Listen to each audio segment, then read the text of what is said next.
अजित पवार यांची शेवटची इच्छा काय होती?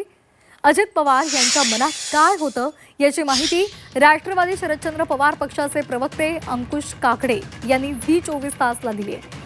दोन्ही राष्ट्रवादी एकत्र याव्यात यासाठी अजितदादा आग्रही होते. साहेबांशी बोलून दोन्ही राष्ट्रवादी एकत्र येण्यासाठी प्रयत्न करा असं अजित पवार म्हणाले होते, असं काकडेंनी सांगितले. विठ्ठल शेठ मणियार, श्रीनिवास पाटील आणि तुमचा साहेबांशी संवाद होतो असंही अजितदादा म्हणालेले होते, अशी आठवण काकडेंनी सांगितलेली आहे. तसंच पवारांच्या वाढदिवसालाच म्हणजेच 12 डिसेंबरला राष्ट्रवादी एकत्र येणार होत्या, पण अजित पवार म्हणाले होते की हे सुद्धा काकडेंनी सांगितलेलं आहे. दोन्ही कार्यकर्त्यांची इच्छा होती की हे दोघंही एकत्र आले पाहिजे होते, तसं तुम्ही सुद्धाही पुढाकार घेतला होता. नाही, वस्तुस्थिती आहे ना, कारण कोणताही पक्ष जरी असला तरी त्या पक्षामध्ये विभाजन झाल्यानंतर साहजिकच प्रत्येकाची शक्ती विखुरली जाते आणि त्याचा सर्वांगीण परिणाम हा दोन्ही पक्षाला भोगावा लागतो. त्याच्यामुळे एकत्र व्हावं, ज्या काही जुन्या घटना घडल्या त्या दोघांनी विसरून जाव्यात आणि नवीन एका पर्वाला सुरुवात करावी, अशा प्रकारचं इच्छा मी फार पूर्वीच व्यक्त केली होती. पण दुर्दैवाने त्याला काही फारशी त्यावेळेला चालना मिळत नव्हती. पण वेगवेगळ्या कामाच्या निमित्ताने मुंबईला माझी दादांची 2-3 वेळा भेट झाली. पुण्यामध्ये सुद्धा एका कार्यक्रमामध्ये आम्ही भेटलो आणि दादांची सुद्धा प्रामाणिक इच्छा त्यांनी मला बोलून दाखवली होती की अंकुशराव, तुम्ही काहीतरी करा.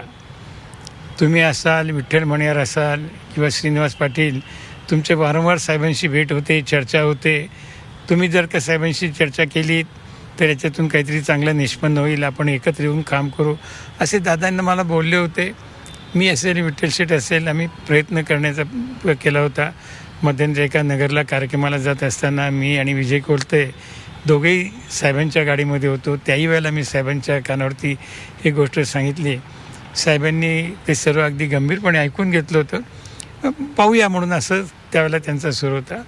पण दादांनी मध्यंतरी ज्यावेळेला महापालिकेच्या निवडणुकीच्या निमित्ताने आमच्या दोन्ही पक्षाची आघाडी झाली, तिकीट वाटपाचा सर्व तो कार्यक्रम होता, त्या कार्यक्रमाच्या वेळेला आम्ही त्या ठिकाणी दादांना भेटत असताना सुद्धा दादा आम्हाला म्हणायचे की अरे आता कशाला आपण, कारण सीट वाटपाच्या बाबतीमध्ये आणि आम्ही त्यांचे थोडेसे जरा ताणाताणी व्हायची. दादा म्हणायचे आता कशाला ताणाताणी करताय, आपण 12 तारखेलाच खरं एकत्र येणार होतो, काय झालं मला माहिती नाही, पण आता या निवडणुका झाल्यानंतर आपण एकत्र येऊ, अशा प्रकारचं त्यांनी आम्हाला अनेकांच्या समोर बोलून दाखवलं होतं. माझ्या एकट्यासमोर नाही तर जिजाई बंगल्यामध्ये जे कोणी होते त्यांच्यासमोर दादांचं सार्वजनिक वक्तव्य होतं. दुर्दैवाने एकत्रीकरण दादांना पाहता आलं नाही. ते जर दादांनी पाहिलं असतं तर त्यांना जेवढा आनंद झाला असता तेवढाच आनंद आम्हालाही झाला असता. राष्ट्रवादीचे दोन्ही पक्षाच्या कार्यकर्त्यांना खरोखर खूप आनंद झाला असता. पण नीतीच्या मनामध्ये ते नव्हतं की काय, अशी शंका मनामध्ये येते. राष्ट्रवादी एकत्र आणण्यासाठी अजूनही तुम्ही प्रयत्न करणार? नाही, मी आहे, माझ्यासारखे महाराष्ट्रामध्ये असंख्य आहेत. काल आपण पाहिलं असेल, जयंतराव पाटील देखील बोलले, शशिकांत शिंदे बोलले, अमोल कोल्हे बोलले, राजेश टोपे बोलले. राजेश टोपेंनी ते स्पष्ट हिंदीमध्ये बाईट दिल्या, त्याच्यामध्ये स्पष्ट सांगितलं की दोन्ही मर्जर होण्याचा निर्णय तय झालेला होता म्हणून. पण मी मगाशी म्हणालो तसं काय वेळेला शेवटच्या क्षणाला काही घटना घडतात आणि मग त्याच्यातून फाटे फुटतात. पण लवकर एकत्र व्हावं ही माझी प्रामाणिक इच्छा आहे. केवळ माझीच नाही तर माझ्यासारख्या हजारो राष्ट्रवादी कार्यकर्त्यांची, काही प्रमुख नेत्यांची देखील ती इच्छा आहे.